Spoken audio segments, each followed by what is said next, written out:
Hey everybody, welcome back to another tech video, and I posted on the community page a little while back that I was kind of over talking about the Mac Studio, at least for a little bit. I'll get back to it, but I wanted to talk about some retro Apple stuff, and two things happened when I posted the poll in the community section. Number one, you all picked the iMac G4 as the winner, but you were also pretty interested in a lot of other things. It was a really close race. But the second thing was that as I was writing this video, I kind of felt like I had done this before, and upon going back in the history of my channel, I had. It's actually right over there. You can check it out. It's older. I was younger. It's not as good. It's definitely not up to my standards, and I was not in a great headspace when I made it. So yeah, I already kind of made that video once. Instead of doing another review of the iMac G4, what I want to do today is talk about the history of the iMac G4 and how it came to be, as well as talking a bit about the design and why it is such a one-of-a-kind iMac, and also talk about some of the design elements from this iMac that can still be seen in use today, not only in Apple products, but in other products across the industry. So, with that out of the way, let's get started. So starting off, the year is 1998, and Steve Jobs is now back at Apple and introducing the first product in a lineup of new, revitalized Macs that will bring Apple back from the brink of bankruptcy. And that first desktop is the iMac. This brand new all-in-one is unlike anything that anybody had seen on the market up to this point. It has translucent plastics, it's got color, it's all-in-one, there's no tower underneath, and while the mouse was a bit of a misstep in design, the rest of the computer was a masterclass for all-in-one computing for the 1990s. And this was a design that would carry Apple forward for the next 4 years, from 1998 to 2001. Between those years, Apple learned quite a few things, including the fact that naming is hard. The first revision we got of the iMac was the 5 flavors, which was still just called the iMac. The 5 flavors were just in reference to the color. And I have one. It's green, and I love it. Following the 5 flavors, though, we do start to see some confusing naming, including the iMac DV and the iMac SE. Now, the standard model was still just called the iMac, but if you wanted a DVD player, you would get the DV, and if you wanted the special edition with some cool colors, you'd get the SE. Yeah, it's kind of confusing, but I mean, if the Apple Store salesman or the magazine you're reading broke down the meanings well enough, it wasn't super confusing, I guess. But summer of the year 2000 was when it was the worst, because we have the iMac DV, the DV Plus, and the DV SE. I'm not going to bother breaking down what each of them were, but we just have letters at the end of iMac, and it was very confusing, and it was just completely counterproductive to what Steve Jobs had done previously with the 4 quadrants, which we'll talk about a little bit later. Now, mercifully, by early 2001, Apple went back to just calling it the iMac and getting rid of all the letters at the end, and if you wanted some of the features that were introduced in the DV or the SE, you could just get it in a build-to-order option instead of picking a specific model number. And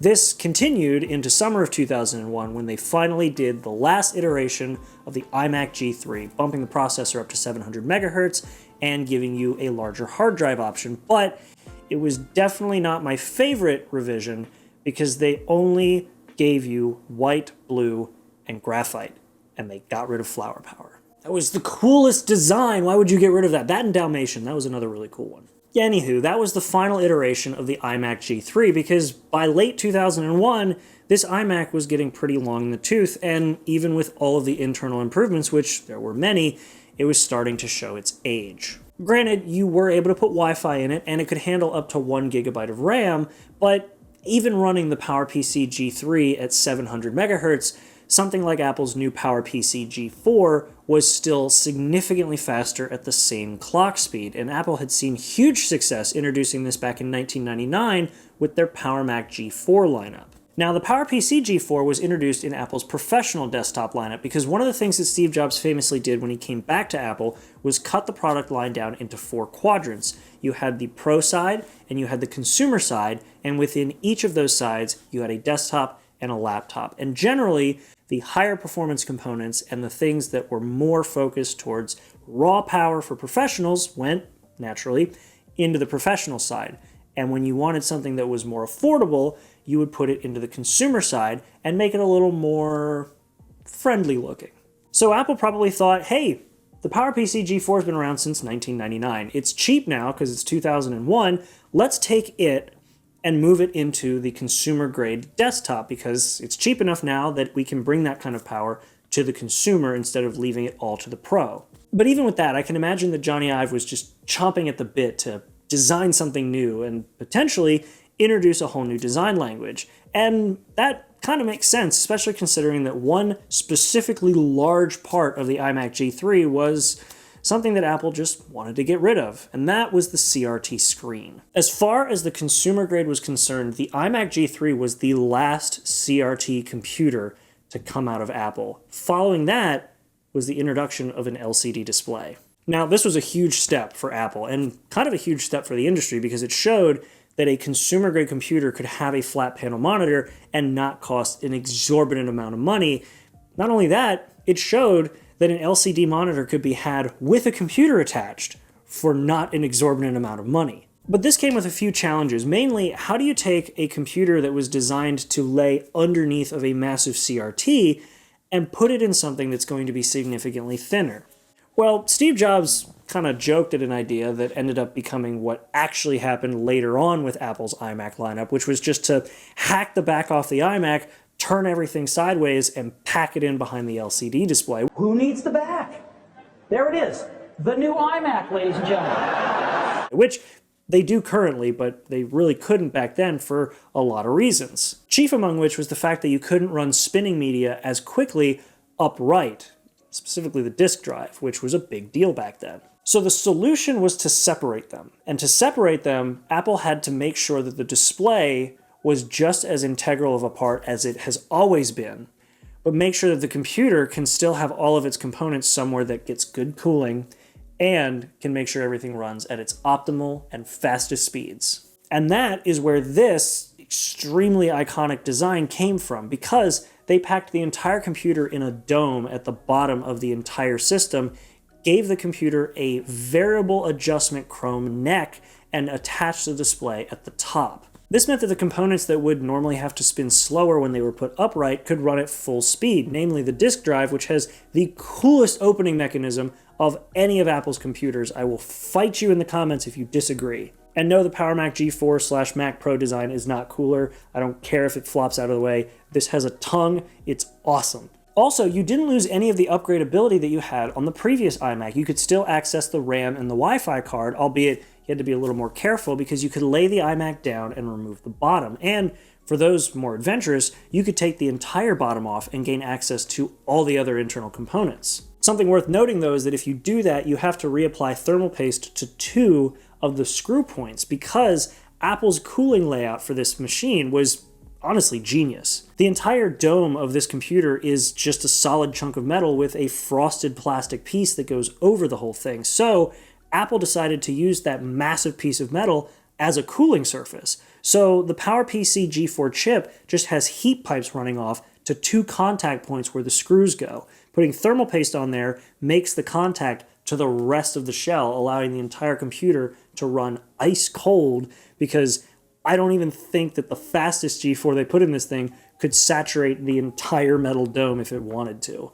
But just in case it did, they did put a fan up top, but I feel like that fan was mainly to extract the heat from the hard drive and other spinning components. But while the processor and the design were new, there were still a few things that were carried over from the previous iMac just for cost-saving measures, namely the ports. I guess technically you could count one of the ports as new, even though it did the same thing as the previous iMac.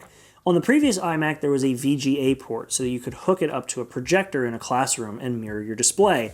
And, well, Apple just put a mini VGA port on the back because of the smaller layout, but it functionally did the exact same thing.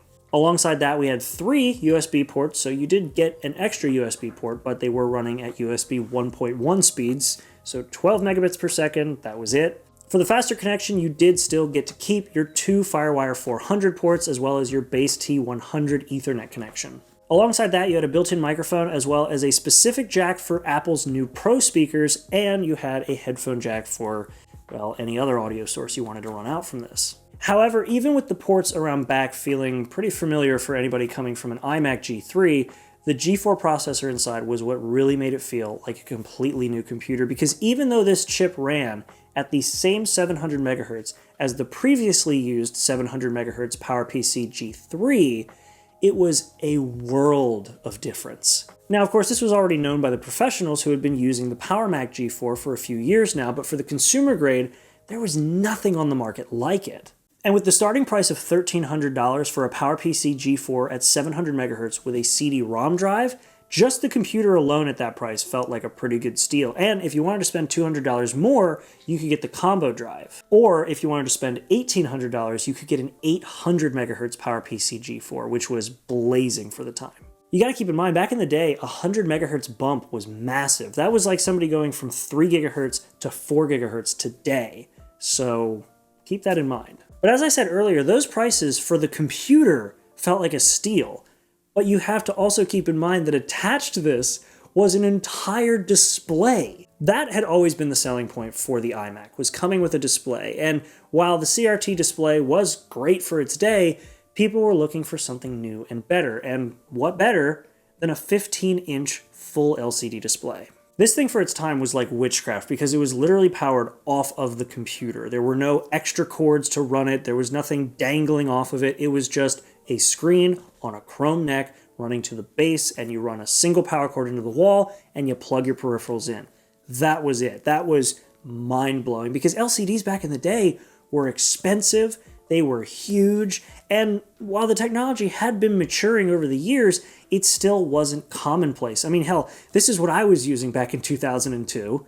This thing was taking up so much less volume on your desk than something like that, and it's an entire computer. And when it comes to the quality of the display, you weren't losing anything in terms of resolution going from the iMac G3 to the iMac G4 because both sported a 1024 by 768 display, which was a very good display resolution for its day. I guess technically the only downside was that you weren't able to run this display at 75 Hz like you could on the iMac G3, but that was just sort of the limitation of a display like this back in 2002. But the best part of this display wasn't its quality or its resolution or the fact that it was an entire LCD display, which on its own probably would have cost close to $1,000, but it had a whole computer attached. No, the best part was the neck. This thing was awesome. And they even made commercials showing off how flexible it was. It had a 180-degree pivot. You could tip it up and down. Height adjustability, while it did bring it closer or further away from you when you adjusted the height, was still there and included with a whole computer instead of having to pay extra for it in a monitor. That's the Apple we have today. But the best part is it was weightless. You could just grab a corner of the screen and lift it up or lower it. And if you sat high enough at your desk and you kind of liked to look down at your display or even have it slightly up with a raised desk, you could basically look at it as if it was floating with nothing else attached to it. That is how cool this design was. And to give it that extra feel of lightness, they put a plastic bezel around the entire thing to just make it feel that little bit extra transparent, as if nothing is keeping it up but levitation. It's so cool. And even all these years later, the neck on this thing, specifically on mine, feels brand new. These things were designed so well, almost over-designed, which is fantastic. But even with the design of this computer being as iconic as it is, it didn't last as long as the iMac G3, which lasted 4 years. This, by contrast, only lasted 3.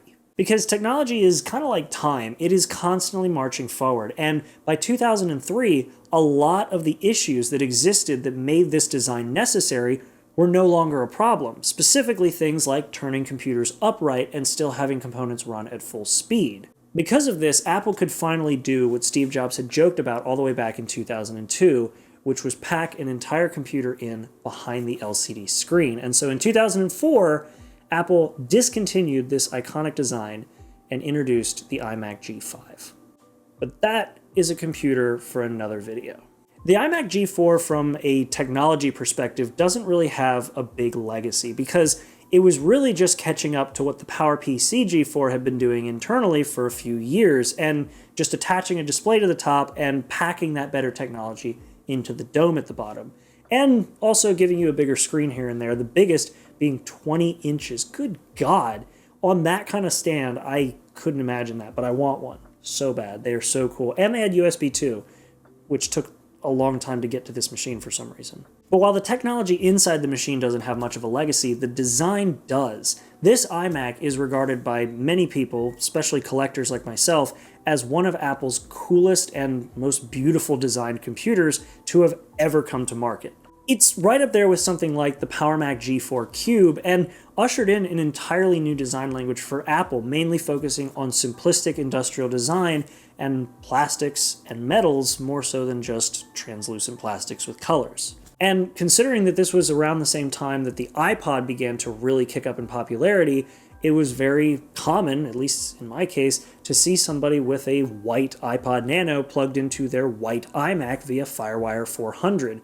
It's such a cool design, and honestly, it was really the point where a lot of people began to see Apple's unified design language come to fruition in a way that was not really ever fully achieved in the original iMac days, but really got a kick in the pants and a really good jump start by the time we got to the iMac G4. And because of this, the legacy of some of these design elements can be seen not only in newer Apple products, but even in other products throughout the industry, the most notable of which would be something like the Surface Studio. The Microsoft Surface Studio, in my opinion, is an overpriced, underpowered computer with an incredible touch display attached to it, but the way the computer is attached to the display is very reminiscent to how Apple designed the iMac. It has an entire computer packed in at the bottom of the machine with an entire display attached to the top that's fully articulated so that you can use it as a drawing tablet, similar to how a lot of people who liked to sit close to the screen on the iMac could pull it down real close in front of them and lean in and use it. And even Apple is no stranger to reusing some of their designs, specifically the arm or neck of the iMac, which has been reused on the Pro Display XDR's optional stand and the Studio Display's also optional height adjustable stand. And while you don't have the 180-degree pivot that made this thing so cool, you did have the height adjustment and the unfortunate side effect of having the height adjustment also bring the screen closer to you.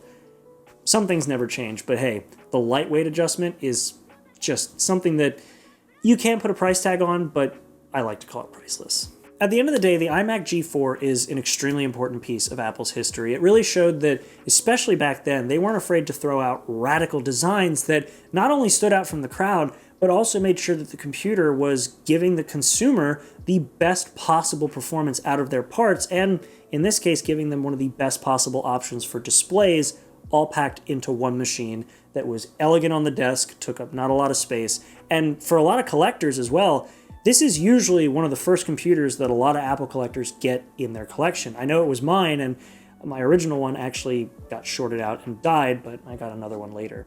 These computers are just so cool, and it puts a massive smile on my face anytime I use them, and whenever I see something in the market like the Surface Studio or the display stands for the new Apple displays, I'm reminded of this computer, and it really shows how back in the day, Apple was so far ahead of the competition, and things that now logically make sense or things that are looked at as luxury were being put on these machines all the way back in 2002 as a solution to a problem that now nobody even thinks twice about. It's wild, and looking back at these computers, it makes sense that they became one of the most iconic Apple computers of all time. But either way, that's been it. Thank you so much for watching this video. I hope you enjoyed it. I know this was a little bit longer, but when it comes to these retro machines, I could talk for hours. I kid you not. But that's all. Thank you so much for watching. Make sure to like and subscribe if you like this kind of content. I got a lot more coming down the way.